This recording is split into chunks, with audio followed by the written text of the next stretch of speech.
브로게 작당모이. 스토리나 세계관이 정말 기가 막힌 작품들 있잖아요. 네. 그죠. 여러분들한테 그게 어떤 작품이었나요? 일하는 세포였습니다. 그 제목은 들어봤어요. 재밌어요 그거. 네, 넷플릭스 일하는 있지 않나요? 맞아요, 있어요. 있을 거예요. 블랙도 있을걸요?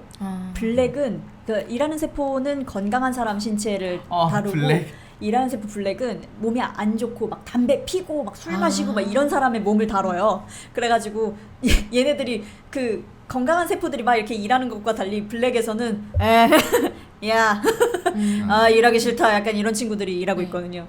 근데 일하는 세포 자체가 이렇게 사람의 신체를 이렇게 사람들로 표현을 하고 맞아요. 그리고 또 그 각 세포마다 세포들. 특징이 네. 있잖아요. 그 특징을 굉장히 잘 참고해서 캐릭터를 만들었어요. 그러니까 혈액 세포 중에는 혈소판이 제일 크기가 작대요. 그래서 그거를 I로 표현한달지 맞아. 아니면 뭐 마크로파지 같은 친구는 마트로파지인가? 그 친구는 그 원래 세포 자체가 약간 이렇게 레이스 같이 이렇게 펼쳐져 있는 저기 모양이 있대요. 그래서 그 캐릭터는 이렇게 레이스 달린 앞치마를 항상 입고 등장하거든요. 약간 그런 식으로 뭔가 그런 캐릭터랑 세포를 굉장히 매칭을 잘 시켜서 이렇게 애니를 만들어놔서 진짜로 저렇게 일하고 있을 법하게 만들어놨어요. 맞아. 네, 그래서 물론 혹자는 교육 만화라고도 생각할 수도 있지만 근데 엄청 그런 뭔가 상상력이 되게 대단하다고 생각했던 작품입니다.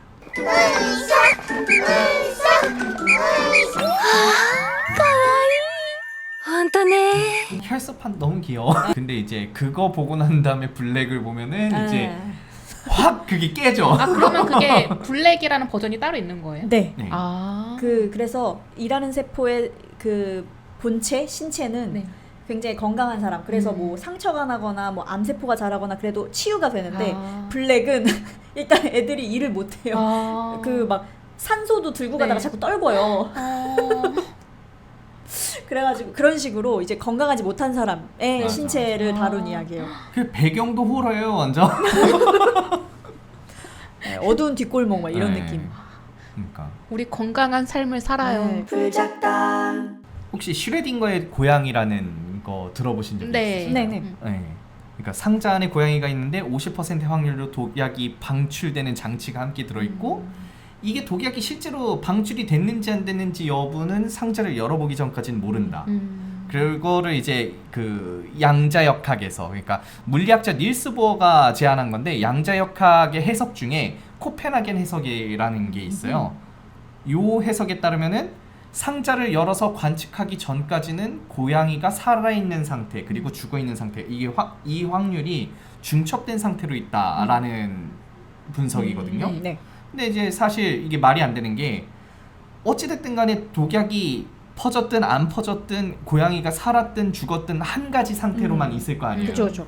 열든 열지 않든. 네. 근데 이제 열기 전까지는 그게 확실치가 않으니까 중첩된 상태로 있다라고 이제 분석을 하는 이제 과학적으로 그렇게 이제 얘기를 하는데 이 이론을 바탕으로 해가지고 만든 작품이 슈타인즈 게이트라는 원래 게임이 원작이고 애니메이션, 만화책 뭐 여러 가지로 이제 좀 나온 작품이고요. 여기 나오는 주인공 오카베 린타로가 중2병 캐릭터거든요. 되게 자신이 나약하고 막 그런데 그거를 이제 좀 감추기 위해서 스스로를 마도과학자라고 부르는 진짜 중2병 대학생으로 나오고요. 근데 이 오카베가 우연하게 타임리프 머신을 만들고 다양한 현상을 관측하면서 무수히 존재하는 평행 세계 중에서도 비극적인 디스토피아 세계선으로 접어들게 되는 거죠. 그래서 요거를 되돌리기 위해서 계속 절망을 맛보면서도 계속 스스로 선택하고 관측하는 행위를 반복해 나가면서 이걸 다시 원래의 세계선으로 돌리려고 노력한다. 이런 내용이에요. 약간 매드 사이언티스트 같기도 하고. 아예 본인의 매드 사이언티스트라고 이렇게 표현을 하거든요. 예. 그래가지고 요게 진짜 그 좀 과학의 그 내용이 좀 들어가 있어요. 되게 많이 들어가 있는데 특히 이제 그 닐스 보어의 코펜하겐 해석을 가지고선 정말 절묘하게 잘 활용을 해가지고 세계관이라든지 스토리 구조라든지 이런 거를 되게 촘촘하게 좀 잘 짠. 오, 물론 이제 거기에도 물론 오류가 있고 하기는 네, 하지만은 그렇겠죠. 그래도 그냥 우리가 쉽게 보고 즐길 수 있는 애니메이션이라든지 이런 걸로도 아 이렇게까지 짤 수 있구나라는 생각이 드는 작품이었습니다. 어렵네요. 그죠. 이게 또 애니를 보면 또 이해가 될 수도 있는데 맞아요. 이게 말로만 또 설명해서 그쵸, 이해하기에는 또 그쵸, 그쵸. 그렇죠. 그럴 수 뭔가 있어요. 문과로서 이해하기 어려웠던 아, 작품이네요. 근데 이제 이거를 설명을 막 계속 하다 보면은 더 이제 너무 길어지고 하다 보니까 딥해지네. 그래서 조금 간단하게 좀 추려가지고 네. 말씀을 드린 거예요. 네. 곧 부록의 작당 모의. 저는 역시나 12국기입니다. 아, 네네. 이 작품에는 12개의 국가가 나와요. 각 나라에는 기린이라는 신성한 존재가 있고 그렇죠. 기린은 1000명을 받아서 기린이 왕을 정하는 겁니다. 네. 근데 그 주인공 요코가 일본에 살던 그 평범한 이제 학생이었어요. 네. 그런데 갑자기 기린이 와서 당신은 왕이라고 가야 된다고 하면서 강제로 그 12국기 그 세계로 끌고 가요. 아 근데 진짜 납치를 해가죠. 평범한 친구의 입장에서 보면 진짜 미친놈인데 그죠? 그렇죠. 그러니까 요코도 되게 무서웠을 거예요, 가서. 맞아. 그렇죠, 그렇죠. 근데 이제 그렇게 시작이 돼요, 이 내용은. 맞아요. 이제 기린이 요코를 그 이 세계로 데려가는데 요코는 그 세계에서 왕이 돼야 하는 입장이 된 거예요. 근데 어쨌든 요코가 왕이 되는 거를 원치 않는 사람들도 많고 그래서 요코를 좀 죽이려고 하는 사람들도 많고 이제 그런 내용이 펼쳐지는데 처음에는 요코라는 캐릭터가 정말 답답하고 왜 이렇게 내성적이지 하면서 좀 보면서 아 이거 하차 각인가 이런 느낌이 들어요 초반에는. 근데 그걸 견디고 보면은 제가 아까 명대사 말했잖아요. 그 네. 장면에서 소름이 돋습니다. 그래서 요코가 거기서 여러 사람들을 만나고 반인반수도 만나고 그런 존재들을 만나면서 이제 고난과 좌절도 겪어보고 하면서 자기 자신을 찾아가는 내용이기도 해요. 그렇죠. 그 세계관이 진짜 애니에서는 진짜 일부분만 나온 거예요. 이건 소설이 원작이거든요. 맞아요, 네. 맞아요. 그래서 이 원작 소설을 보셔야만 이 세계관을 이해할 수 있는데 소설로 보면 훨씬 더 풍부한 세계관을 경험할 수 있으니까 제가 말한 건 진짜 일부분입니다.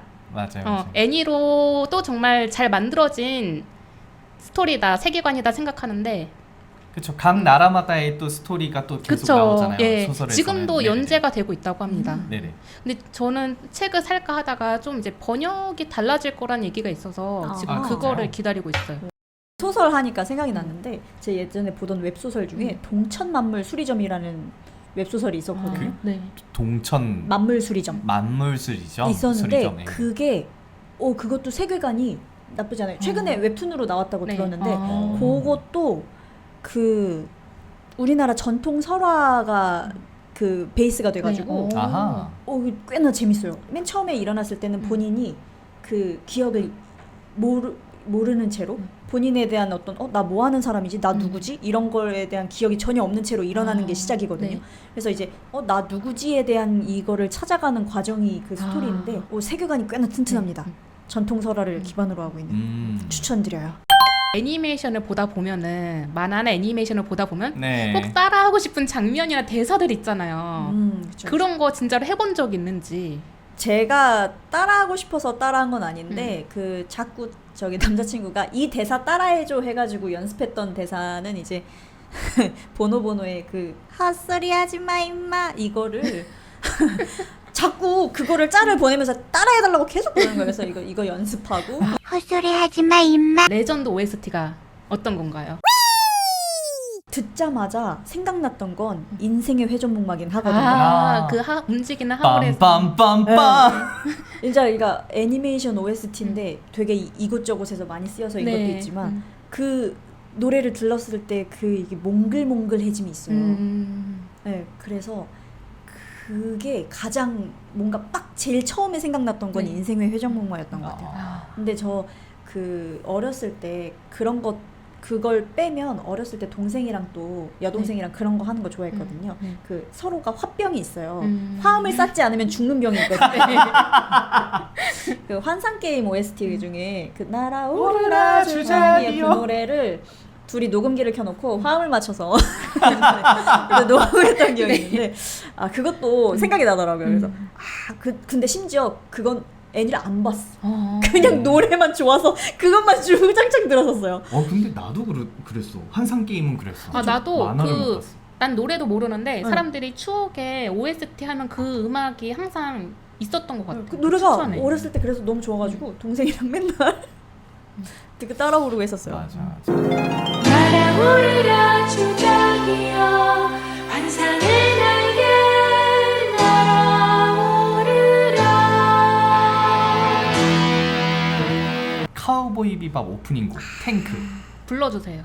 따란따란딴따란따란딴 아. 땅뚱뚱뚱 뚱뚱뚱뚱뚱뚱뚱뚱뚱뚱뚱뚱뚱뚱. 근데 이게 어떤 거냐면은 당시에 애니메이션 오프닝이라고 하면 항상 가요란다. 그 노래가 나오잖아요. 네. 근데 이거는 노래가 안 나오고 그냥 경음악이군요. 네, 경음악으로만 아. 그냥 그 BGM만 쭉 네. 가사 나오면서 없이. 네. 아.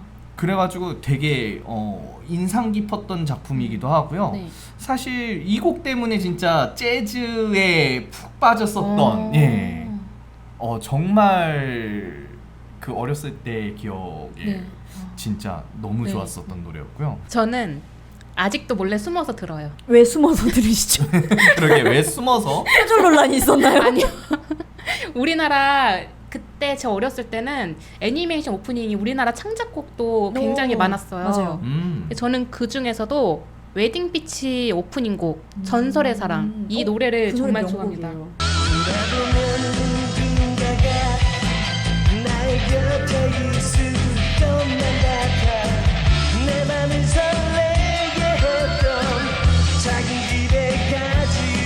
저는 이제 그 시대에는 웨딩 비치는 안 보고 세일러문을 봤는데 이 노래는 웨딩 비치를 안 봤는데도 불구하고 정말 제 넘버원. 그리고 진짜 아직까지도 계속 숨어서 듣는 노래입니다. 불작당. 이제 마지막 질문입니다.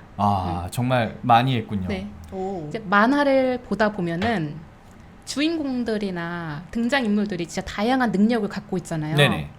근데 진짜 내가 그 중에 능력을 하나 가질 수 있다면은 아니면은 갖고 싶었던 능력이 있거나 그런 게 있었나요? 제가 봤던 애니 중에 나만이 없는 거리라는 애니가 있는데 아, 거기에서 이제 주인공이 리바이벌이라는 기능이라고 해야 되나? 그 능력이 있어요. 그래서 그 본인 주변의 사람들이 위험에 처하거나 뭐 죽거나 이렇게 되면 그 사건이 일어나기 전으로 이렇게 돌아가는 능력이 있거든요. 근데 저는 막 히어로물을 봐서 막 내가 지구를 지키고 막 이런 것까지는 못하더라도 내 주변에 있는 사랑하는 사람들을 위해서 뭔가 그렇게 리바이벌 할 수 있는 기능이 있으면은 뭔가 좋을 것 같다는 생각이 들었어요. 그리고 만약에 리바이벌 없이 이렇게 해피하게 흘러가면 그것도 그거대로 좋을 것 같다는 네.